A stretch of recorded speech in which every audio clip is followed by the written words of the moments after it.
మరి అతను ఏం మాట్లాడుతున్నాడు? నిన్న ఒక్కొక్క పాయింట్ పక్కన ఎవరి నుంచి అడుగుతున్నాడు, ఆ పాయింట్ లేదో ఏం మాట్లాడాడు మనం ఫస్ట్ పాయింట్ మాట్లాడింది ఎందుకు మాట్లాడాలా? హవాలా విషయం. మా పాయింట్గా అడుగుతూ ఉన్నావు. ఫస్ట్ మాట్లాడిన విషయం హవాలా విషయం. దాని గురించి మాటలు లేవు. సూర్యప్రకాష్ రెడ్డి ల్యాండ్ గురించి మాటలు లేవు. పంతులు గారిది మాకు ఒక అప్పులు ఉన్నాయి, అది నా సొంత విషయం, అప్పులు నా సొంత విషయం అని మాట్లాడు. నా బ్యాంకులో నా సొంత విషయం అన్నాడు. కాదయ్యా, నేను బ్యాంకుల్లో నేను వెళ్తున్నా, బ్యాంకులో 4-5 సార్లు పేపర్లో వచ్చింది, ఆక్షన్ వేస్తున్నాం అని చెప్పి వచ్చింది కాబట్టి అడుగుతాం, తప్పే ఉంది. ఓపెన్గా పేపర్లో వచ్చిందా లేదా అంటే సెక్యూరిటీ పెడితే 50% ఇచ్చావు, మోసపూరితమైన ల్యాండ్లు పెట్టావు. ఇక్కడ కాదు, నువ్వు వ్యవస్థని నువ్వు చేసుకుంటావు. నువ్వు హైదరాబాద్లో మణికొండలో ఉన్నటువంటి ల్యాండు ఒక వ్యవస్థను మేనేజ్ చేసుకుని తీసుకున్నావు. అది మైనారిటీ వాళ్ళది, ఆ ల్యాండ్ని తెచ్చుకున్నావు. దాని గురించి కూడా నేను మాట్లాడలా. నీకు రాజపాలెంలో డీకే లేదా? నిన్ను అంటున్నావు లేదని. ఏం మాట్లాడతావు? డీకే లేదా? నిరూపించుకుంటావా? మా విలాస్లో 24 సెంట్లు ఓపెన్గా చెప్పాను నేను. 24 సెంట్లు ఉంటే అది గవర్నమెంట్ ల్యాండ్ అయితే మేము పక్కన పెట్టాము, ప్లాన్లో చూపించామని చెప్పాను. దానికి నువ్వు ఇంటెలిజెన్స్ అంట. ఇంటెలిజెన్స్ ఎవరైనా వస్తారా? విజిలెన్స్ వాళ్ళు వేసుకుంటాయా? ఇంటెలిజెన్స్ కాదు అది. ముందర అది తెలుసుకోండి. ముందర నేను పేపర్లో చూసేవాళ్ళు ఇంటెలిజెన్స్ వాళ్ళు పంపిస్తారు. ఇంటెలిజెన్స్ వాళ్ళు కాదు, విజిలెన్స్ వాళ్ళని పంపించుకోండి. ఏమైనా ఉంటే నోటీసులు ఇచ్చుకోండి, ఏమైనా చేసుకోండి. అంతేగాని దౌర్జన్యంగా వచ్చి నిన్న మనం గుప్తా చొక్కా ఇప్పుకొని దౌర్జన్యంగా వస్తారు రాదని.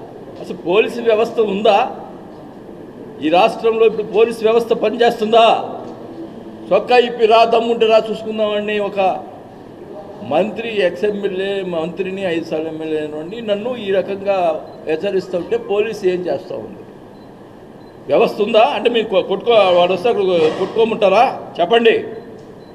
పోలీస్ వ్యవస్థ ఏం చేస్తూ ఉంది అట? అప్పుడు జరిగినటువంటి ఎలక్షన్స్లో కేసులు పెట్టేసరికి కావాలని మా కోడలు చెప్పుతో కొట్టిందట. చూశారంటండి ఆ రోజు వీడియో చూశారు. వాళ్ళు కొడుతుంటే ఇట్లా ఆపుతుంది, దాన్ని చెప్పుతో కొట్టిందని మాట్లాడుతావు. ఎంత అబద్ధాలు! వీడియో చూపించు, చెప్పుందా చెప్పండి. ఇంత దుర్మార్గమైన మాటలు, ఇంత దుర్మార్గమైన అసలు కేసులు పెట్టేదానికి ప్రయత్నాలు ఇవన్నీ. ఈ కేసులకి మేమే లెక్క చెయ్యము, తెగించున్నా. ఇంకా నువ్వేదో అంటున్నావు, కొవ్వు దించుతానంట ఆయన. వాడన్న నేను వాడనే పదం వాడాను. వాడు అనే పదం నేను వాడాను. నిన్న 5 సార్లు వాడి అంటున్నావు. నేను ఆ మాట ఈసారి ఏమనంటే కొవ్వు తీస్తాను. అయ్యా ఈ మధ్య కొలెస్ట్రాల్ చెక్ చేశాను, నాకేం కొలెస్ట్రాల్ ఏమి లేవు. నీకు ఒళ్ళంతా కొలెస్ట్రాల్, ఇంత లావును ఉంటావు పందిలాగా. ఏంది ఇది? ఇష్టం వచ్చినట్టు మాట్లాడుతూ ఉన్నావు. కొవ్వు దించుతావా? ఏం దించుతావా నువ్వు? కొవ్వు ఒళ్ళు దగ్గర పెట్టుకో. నేను అధికారం వచ్చిందని ఏమేం చేద్దాం అనుకుంటున్నావేమో. అది పద్ధతి కాదని కూడా తెలియజేసుకుంటా ఉన్నా. మరి నువ్వు అడుగుతున్నావు ఎలక్షన్ అయిన తర్వాత వెళ్ళిపోయాడు పారిపోయాడు అని మాట్లాడుతున్నావు. అసలు నువ్వు పోయినసారి 2019లో ఎలక్షన్ 2 సంవత్సరాలు కనపడ్డావా? 2 సంవత్సరాలు నువ్వు కనపడ్డావా? కోవిడ్ వచ్చిన జనం గురించి పడుచుకున్నావా? ఏమన్నా చేసావా? 2 సంవత్సరాలు. ఒక నెలకే నన్ను ఈ రకంగా మాట్లాడుతున్నావు. హైదరాబాద్ పోయి ఆడుకుంటాడు అని మాట్లాడుతున్నావు. మళ్ళీ ఏమన్నా నా పర్సనల్ విషయం, అప్పులు నా పర్సనల్ విషయం అంటున్నావు. నా పర్సనల్ విషయం నువ్వెందుకు మాట్లాడుతున్నావు? నువ్వు చెప్పేది ఏందా? నేనేమన్నా నా విషయం నేను మొదటి నుంచి చెప్తుంటా. సిగ్గు లేకుండా మాట్లాడటం మంచి పద్ధతి కాదు. నిజంగా బాధాకరమైన విషయం. ఒక మంచిగా చేయాలనుకుంటే కూడా ఈ రకంగా నేను అడిగాను కదా ఓపెన్గా, నీ అధికారంలో ఉంది, భూ కబ్జా ఎక్కడ జరిగిందో చెయ్యండి అయ్యా అని అంటుంటే ఓపెన్గా అడుగుతున్నా. ఇతను కావాలని ఏదోటి లేకపోయినా సృష్టించి చేసే మనస్తత్వం గలవాడు. అందుకనే చంద్రబాబు నాయుడు గారిని, పవన్ కళ్యాణ్ గారిని మీరే వేయండి ఎంక్వైరీ చేపించండి అడుగుతా ఉన్నా. దానికి రాయరు ప్రెస్లో నిన్న. ఇంకా కూడా మానవత్వం ఉండాలి ఆ ప్రెస్లో కూడా. మనిషిని ఈరోజు ఉంటే రేపు పోతారు, ఎవడైనా పోయేవాడే పైకి. మానవత్వం ఉండాలి రాసేదానికి కూడా. ఉన్న నిజాలు రాయండి. ఓకే, నేను తప్పు చేస్తుంటే రాయండి, తప్పులేదు. నేను ఓపెన్గా అడుగుతున్నాను కదా, ఎక్కడ భూ కబ్జా చేశాడో చేయండి అని అడుగుతున్నాను. ఇంత ఓపెన్గా అడుగుతామంటే హవాలా చేశాడని చెప్పి గోలగోల చేశారే, హవాలా హవాలా అని.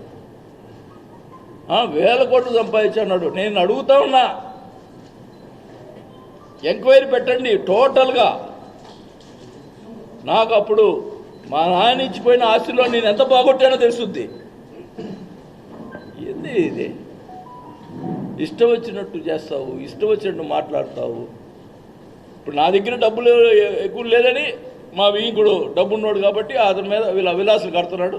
దాని మీద ఎట్టో కొట్ట ఆపి ఇది చేయాలని తాపత్రయం. ఇది ఇంత దుర్మార్గంగా, ఇంత కక్ష సాధింపుగా నువ్వు అపార్ట్మెంట్కు నువ్వే ఒప్పుకున్నావు. నిన్న 95 మందికి నోటీసులు ఇచ్చారు. అది చట్టం తన పని చేసుకుపోద్దంట. మరి ఇంకా చాలా ఉన్నాయి మీకు సంబంధించిన, తెలుగుదేశం సంబంధించినటువంటి కట్టడాలు చాలా ఉన్నాయి. ఆ లిస్ట్ కూడా ఇస్తాను. ఆ చట్టం దాని పని కూడా చేయమును. నేనైతే ఎవరిది ఆపలేదు, ఎవరిది చేయమని చెప్పను కూడా. నువ్వు చేసుకో, తప్పు చేస్తే చేసేసుకో. అది నీకు ఆ జనం వాళ్ళే చెప్పుకుంటారు, నాకేం సంబంధం లే. నువ్వు ఏ అపార్ట్మెంట్ ఎవడు కట్టాడో నాకు తెలియదు, ఎవరు ఇల్లు ఎక్స్ట్రా కట్టి కూడా నాకు తెలియదు. నేను ఎవరికి నేనేమి మా సొంతం ఏమీ లేవు. మా అన్న సైట్ కొంటే కూడా దాని మీద కూడా బురదడానికి ప్రయత్నం చేశారు. అప్పుడు అన్ని ఎవిడెన్స్తో చూపిస్తే నోరు మూసుకున్నారు. ఏంటి ఇది? అంటే ఏంటి, మా కుటుంబం ఎవరు కూడా ఉండకూడదా, బాగుండకూడదా? ఒకటే చెప్తా ఉన్నా, నాకైతే కొలెస్ట్రాల్ లేదు. నీ కొలెస్ట్రాల్ ఎంత ఉందో చెప్పు, అది దించుతా. లేదు ఒక అధికారం ఉంది కదా, మదం ఎక్కినట్టు మాట్లాడటం కాదు, అధికారం మదంతో మాట్లాడటం కాదు. అధికారం ఉన్నా లేకపోయినా ప్రజామానం సంపాదించుకో, హ్యాపీగా చేసుకో. నిన్న వాటర్ స్కీమ్ తీసుకొస్తే దానికి ఏదో అంటావు. అసలుకి ఎంత దుర్మార్గం. ఎలక్షన్ ముందల నేను ఇప్పుడు అడుగుతా ఉన్నా, ఈ ప్రజలు కూడా తెలుసుకోవాలా. నేను అడుగుతా ఉన్నా, పట్టాలు ఇస్తే దొంగ పట్టాలని మాట్లాడారు. చెప్పమనండి. ఇప్పుడు ఆ సైటు ఇచ్చింది కాదా, నిజం కాదా? ఇప్పుడు ఆ పట్టాలంట మార్చి కొంతమందికి కుదించి ఏదో చేస్తాడంట. ఏం చేస్తాడో నాకైతే తెలియదు. ఆ రోజు నేను పోరాటం చేసి తెచ్చాను డబ్బులు, పట్టాలు ఇచ్చేదానికి. నాకు అందరికీ న్యాయం చేయాలని. దాంట్లో అవినీతి అని మాట్లాడతావు. నేను చెప్తున్నా, అక్కడ ఒక్కరి దగ్గర, రైతుల దగ్గర ఒక్క రూపాయి నీ తీసుకుంటే దేనికైనా సిద్ధం. నువ్వు అక్కడ ఎక్కడ అల్లూరు దగ్గర, చింతల దగ్గర దీని హౌసెస్ స్టార్ట్ చేసావు. దానికి ల్యాండ్ నువ్వు బినామీల పేరు కొని డబ్బులు సంపాదించుకోలేదా? నువ్వు ఎన్ని చేసినా మెలకున్నా, కానీ నువ్వు వద్దులారా నా రాజకీయం అని చెప్పి పోతే నన్ను ఈ రకంగా మా కోళ్ళ మీద కేసులు పెట్టాలా, వాళ్ళ మీద కేసులు పెట్టాలా, వాళ్ళని తన్నాలా, వీళ్ళని తన్నాలా. నిన్నంటున్నాడు మా అబ్బాయితో తిరిగి వాళ్ళందరూ గంజాయి బ్యాచ్ అంట, వాళ్ళందరినీ లోపల కొట్టి లోపల వేపిస్తాడంట. ఏందా ఈ పోలీసు వ్యవస్థ ఉందా? ఇది ప్రజాస్వామ్యంగా ఉందా? ఆయన కొడతాడంట, లోపల వేపిస్తాడంట. ఎక్కడున్నా తీసుకుని లోపల బయటకు తీసుకొస్తాడంట. ఎవడే కొట్టింది? ఇప్పుడు ఎవరు ఎలక్షన్లో, ఎమ్మెల్సీ ఎలక్షన్లో వెంకటరత్నం కొట్టారు. అవి ఎప్పుడు ఎలక్షన్లు గోల్ చేస్తుంటుంది. ఏమైనా ఆడవాళ్ళు గొడవ జరిగింది. దానికి కూడా నేను బాధ్యత. నీకు ఎవరన్నా ఆడలను కొట్టమంటావా? నీ సంస్కారం అది. నీ ఇష్టం వచ్చినట్టు మాట్లాడుతున్నావు, నీ ఇష్టం వచ్చినట్టు చేస్తా ఉన్నావు. నేను చెప్తా ఉన్నా, నేనైతే ప్రశ్నించేవాడిని ఎప్పుడు కూడా. జగన్ గారు ఏం చేసినా నేను ప్రశ్నించా. అందువల్ల పార్టీలో కూడా నేను అన్ని రకాలుగా ఇబ్బంది పడ్డా, బయటకు చెప్పుకోవాలా. అన్ని రకాలుగా అవమానాలు పడ్డా, ఆర్థికంగా ఇబ్బంది పడ్డా. మళ్ళీ ఇతను ఏమన్నా వందల కోట్లు, వేల కోట్లు సంపాదించాడు అంటున్నారు. ఓపెన్గా రండి, ఓపెన్గా రమ్మును ఛాలెంజ్ చేసి చెప్తున్నా. రా, నేను అక్రమంగా సంపాదించుంటే చూపించు. కానీ మీడియా ఉందని చెప్పి ఇష్టం వచ్చినట్టు మాట్లాడటం, ఇష్టం వచ్చినట్టు పక్కన వాళ్ళ చేత మాట్లాడించటం, నాకు నేను చెప్తా ఉన్నా, నేను ఎంత సాఫ్ట్గా ఉండేవాడినంటే అంత ఇరిటేషన్ చేస్తున్నాడు. అతను అర్థమైంది ఇట్లా మాట్లాడితే ఇరిటేట్ అవుతాడని, అంత ఇరిటేషన్ చేస్తున్నాడు. నేను ఒకసారి తప్పుగా మాట్లాడితే మరుసటి రోజు నేనే సారీ చెప్పా. నేను తప్పు మాట్లాడాను, ఏదో కోపంతో మాట్లాడాను, తప్పు చేస్తే తప్పు చెప్పాను. నేను ఆ రోజు మీడియాకి చెప్పాను లేదా? చెప్పాను. తప్పు మాట్లాడని చెప్పాను. అది నా సంస్కారం. ఇష్టం వచ్చిన మాట్లాడతావు. వయసు లేదు, ఇది లేదు. విగ్రహాలు ఏం చెప్తాడు వాళ్ళ తాత విగ్రహాలు? ఏముంది, ఎవరు అధికారం ఉన్నప్పుడు పోతారు, ఇస్తారని అన్నాడు. నువ్వు విగ్రహాలే పడగొడుతున్నావు. విగ్రహాలు ఈయటం కాదు, నువ్వు విగ్రహాలు ఉన్న పడగొట్టిస్తావు. అసలు నాకు ఏముంది, ఆ రోజు నేను ఇప్పతే అక్కడ విగ్రహం పెట్టగలిగాడా వాళ్ళ తాతది? ఇంకోటి మాట్లాడాడు. 90 ఆయన ప్రభాకర్ రెడ్డి ఉండేడు, చనిపోయాడు పాపం. ఆయన కారులో దిగేవాడు, నాకు కారు లేదని మాట్లాడాడు. అయ్యా జనార్దన్, నువ్వు పుట్టావో లేదో అప్పటికి 1973 ambassador car, sealed car, company car మా నాన్న కొని 1973 నుంచి మాకు కారు ఉంది. నంబర్ కూడా 909. ఆ కారు నెంబర్ 909. నేను ఒక కారులో పోవాల్సింది ఇదిలే. 73 అంటే ఇప్పుడు ఎన్ని సంవత్సరాలు? 52 సంవత్సరాల నుంచి నాకు కారు ఉంది. నేను కారులో కాలేజీకి పోయా. రాజు మాస్టర్ గారు ఉన్నాడు, ఇప్పుడు కూడా బతికే ఉన్నాడు. ఆయనకు తెలుసు. నేను కాలేజీలో ఆయన కాలేజీలో మెట్రికులేషన్ కారులో పోతుంటే ఆయన కూడా బజార్ కొంచెం నా కారులో వచ్చేవాడు.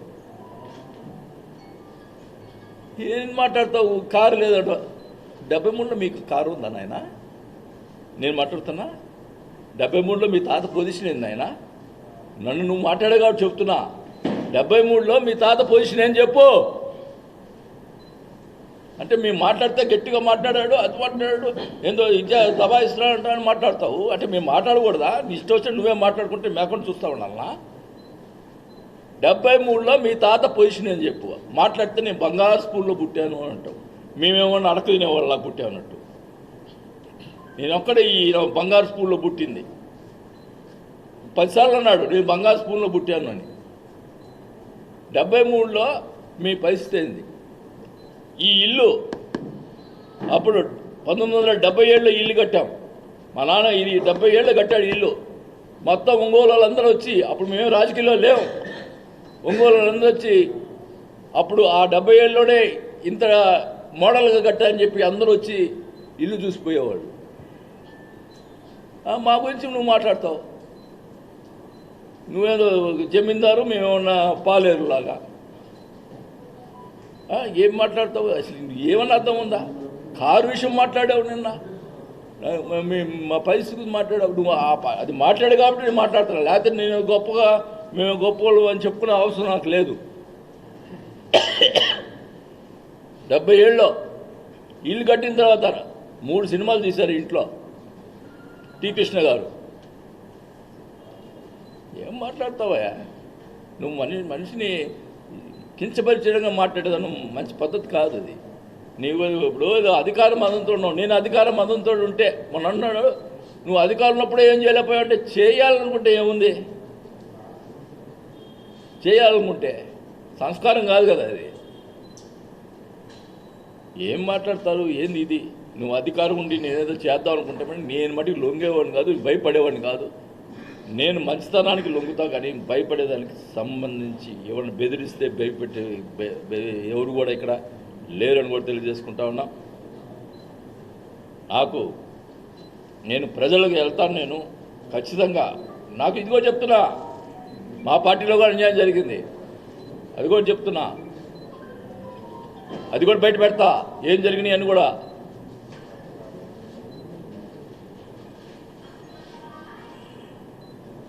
అన్ని రకాలుగా ఇబ్బంది పడ్డాను, ప్రజలకు తెలియాలా.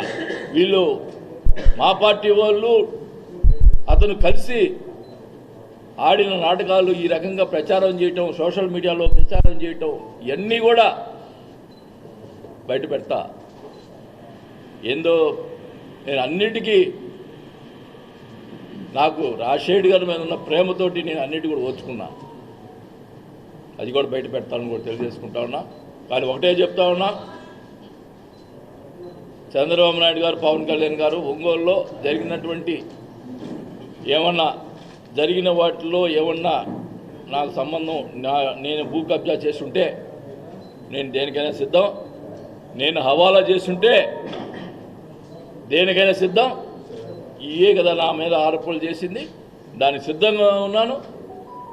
కానీ మీరు ఒక నాయకులు చంద్రబాబు నాయుడు గారు కానీ పవన్ కళ్యాణ్ గారు, మీరు సచ్చీలునైన, మీరు నిజంగా ప్రజలకు మంచి చేయాలి, న్యాయం చేయాలి, ఎవరినైనా ఒక పార్టీ అని కాదు మంచి చేయాలనుకుంటే ఎంక్వైరీ పెట్టించండి, ఎవరు తప్పు ఉందో తెలుద్ది అని తెలుసుకో అని వ్యవస్థను మేనేజ్ చేసే పరిస్థితి ఇక్కడ ఉంది కాబట్టి వాళ్ళు నిర్ణయించుకుంటున్నారు.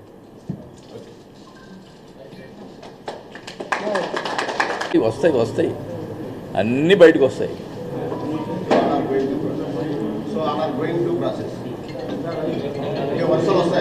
వస్తాయంట, అన్నీ వస్తాయి. నిన్న కార్పొరేట్లకు ఒకటే చెప్పాను, మిమ్మల్ని పార్టీ మనం మొత్తం మీద గెలిపించుకున్నాం, మీరు రోజుకి ఒకరి రకరకాలుగా వస్తున్నాయి, మీరు సక్రమంగా ఉంటే ఉండండి, మీకు సపోర్ట్ చేస్తాను. పొద్దుగూకులు మేము కాపలా కాయలేము కదా ఎవరికి. నీతిగా ఉండాలనుకుంటే ఉండండి, లేదు